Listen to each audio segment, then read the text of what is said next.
যার আসার চান্স কমে গেছে। নয় চেন্নাই, নয় ইস্ট বেঙ্গলে। কি পার্সোনালি আমার মনে খুবই স্লো রাইট ব্যাক। হাই, সত্যি কি তাই? তো নমস্কার everyone, welcome to another episode of all about transfers Indo. তোমরা কি জানো, যত দিন এগাচ্ছে, যত আইএসএল ক্লোজ আসছে, তত ট্রান্সফার মার্কেট আরো ইন্টারেস্টিং হয়ে যাচ্ছে। আমার তো গাইজ মাথা খারাপ হয়ে গেছে। তো আজকে আমরা নতুন নতুন আবার কিছু ট্রান্সফার নিউজ নিয়ে চলে এসেছি তোমাদের কাছে সেটি রাখতে। তো তোমরাই ডিসাইড করবে কোনটা বেশি ইন্টারেস্টিং, কোনটা বেশি ইন্টারেস্টিং নয়। তো সবার আগে শুরু করা যাক ফারুক চৌধুরীকে নিয়ে, যার বয়স 28 বছর। হ্যাঁ, ক্লাব সে চেন্নাইতে খেলতো। চেন্নাইয়ের আগের সিজনটা অতটা ভালো যায়নি, কিন্তু এই সিজনে ফারুক চৌধুরী ডিসিশন নিয়েছে বা রিউমার্স দেখা যাচ্ছে যে গোয়া, এফসি গোয়া, হ্যাঁ ঠিকই শুনছো, এফসি গোয়াতে পার্সেন্টেজ হয়ে উঠেছে 50 থেকে 60%। মানে কতটা ভালো সাইনিং হতে পারে গোয়ার জন্য। তো তোমরা কমেন্টে জানাও কতটা ভালো সাইনিং এটা এফসি গোয়ার জন্য। তো তাড়াতাড়ি চলে আসা যাক পরের প্লেয়ারের। তো পরের প্লেয়ার হলো হচ্ছে ভ্যানল্যান্ড জুইডিকা।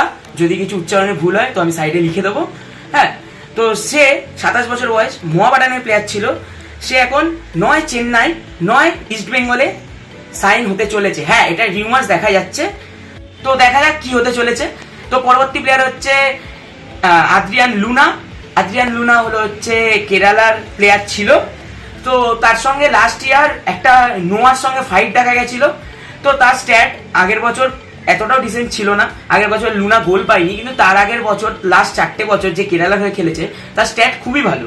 যেমন গোল করেছে তেমন অ্যাসিস্টও করেছে, কিন্তু আনফর্চুনেটলি লাস্ট ইয়ার কোনো গোল পায়নি। এবার লুনা মনে হচ্ছে গোয়ায় যেতে পারে, আবার মুম্বাইও যেতে পারে, কিন্তু 40% চান্স আছে যে কোনো ক্লাবেই যেতে পারে না। তো দেখা যাক কি হতে চলেছে লুনার ক্ষেত্রে। তো সময় নষ্ট না করে চটজলদি চলে আসি পরবর্তী প্লেয়ারে। পরবর্তী প্লেয়ার হলো রবসন রবিনো। তো রবসন রবিনো তো মোহনবাগানে তো সাইন হয়ে গেছে, কিন্তু আমি মাথাতে ঢুকছে না যে এই সাইনিংটা কেন হয়েছে। কারণ লাস্ট 2 বছর রবসন রবিনোর স্ট্যাটস একদম ভালো না, চোটে ভুগেছে।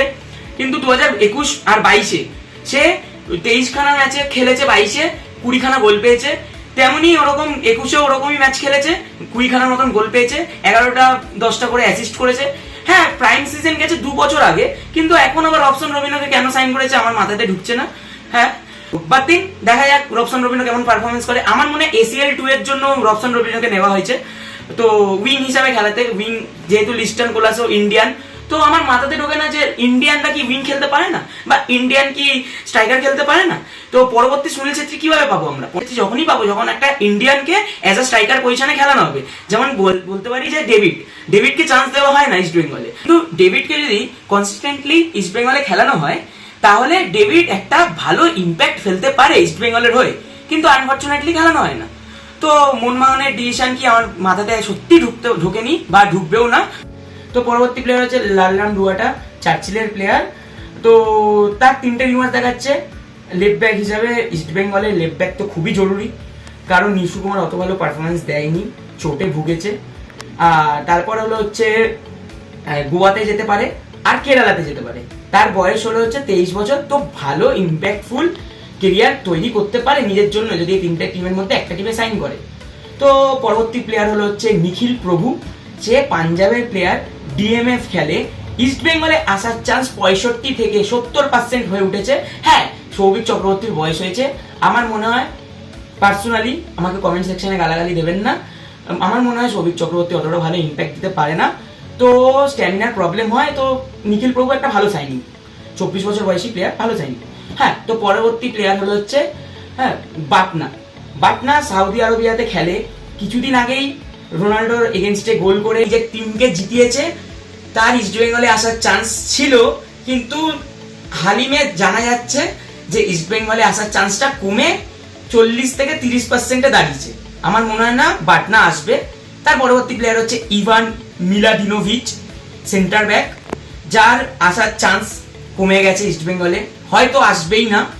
তো এই ব্যাপার নিয়ে টাইম নষ্ট না করে চলে আসি পরবর্তী প্লেয়ারে। পরবর্তী প্লেয়ার হলো হচ্ছে গুস্তাভো এনরিক্স।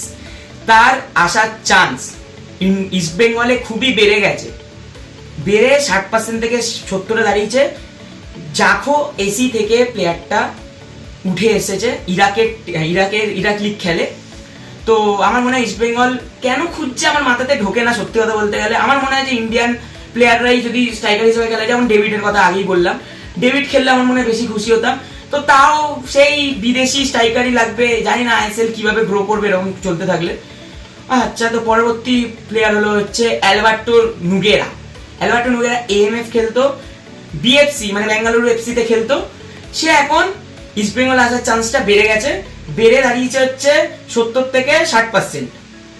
তো আমার মনে হয় অ্যালবার্টো নুগেরা খুবই ভালো প্লেয়ার একটা। তাকে কেরালা অফার করেছে, মোহনবাগান অফার করেছে, বেঙ্গালুরু অফার করেছে, ইস্ট বেঙ্গল অফার করেছে। তার মধ্যে থেকে সবচেয়ে বেশি হাইয়েস্ট পার্সেন্টেজ ইস্ট বেঙ্গলে আসা। তো অ্যাটাকিং মিডিয়া তো ইস্ট বেঙ্গলের দরকার, কারণ তালাল চোটে ছিটকে গেছে। তো আমার মনে হয় অ্যালবার্টো নুগেরা ভালো সাইনিং হবে। পরবর্তী প্লেয়ার রয়েছে কর্নারশিল্ড। কর্নারশিল্ড বলতে গেলে আমার ফেভারিট প্লেয়ার ছিল চেন্নাইয়ের। তো সে তাকে ইস্ট বেঙ্গল, মোহনবাগান, মুম্বাই, কেরালা, বেঙ্গালুরু সবাই অফার করেছে, কিন্তু সবচেয়ে বেশি চান্স ইস্ট বেঙ্গলে আসার। এটা আমি বারে বারে বলছি, ইস্ট বেঙ্গলে আসার সবচেয়ে বেশি চান্স। মনে হচ্ছে এই ট্রান্সফার মার্কেটে ইস্ট বেঙ্গল একটুখানি বেশি দেখছে, কারণ আগের সিজনটা অনেক চোট ছিল, অনেক ভেতরের প্রবলেম ছিল। তো ওইসব ব্যাপারে না গিয়ে আমার মনে হয় কর্নারশিল্ডকে ভালো সাইনিং হতে পারে। হ্যাঁ, পরবর্তী প্লেয়ার হলো হচ্ছে অভিষেক সিং। অভিষেক সিং হলো হচ্ছে পাঞ্জাবের প্লেয়ার, ছিল রাইট ব্যাক। ইস্ট বেঙ্গলের মাস্ট নিডেড হচ্ছে রাইট ব্যাক, কারণ রাকিব রাইট ব্যাক হিসাবে প্রচুর স্লো, আমার মতে প্রচুর স্লো। ইন্ডিয়ান রাইট ব্যাক খুবই দরকার। অভিষেক সিং সে রাইট ব্যাক খুব ভালো হতে পারে পাঞ্জাব থেকে। তো তাকেও মুম্বাই, কেরালা, ঠিক আছে, সবাই অফার করেছে, কিন্তু ইস্ট বেঙ্গল আসার চান্স সবচেয়ে বেশি। তো আজকের জন্য এইটুকুই ছিল। তো আগের ভিডিওটা যেমনভাবে আপনারা আমাকে সাপোর্ট দেখিয়েছেন, এই ভিডিওটাও দয়া করে আপনারা সাপোর্ট দেখান, কারণ পরবর্তী ট্রান্সফার মার্কেট, তারপর ভ্লগ, মাঠে যাওয়া, মাঠ থেকে ফেরা, তারপরে group discussion, east Bengal Mohun Bagan podcast, অনেক কিছু আসতে চলেছে। তো অনেক কিছু প্ল্যানিং আছে, যদি আপনারা ভালোভাবে সাপোর্ট দেখান তো এইগুলো এক্সিকিউট করতে আমার খুব সুবিধা হবে। তো টাটা।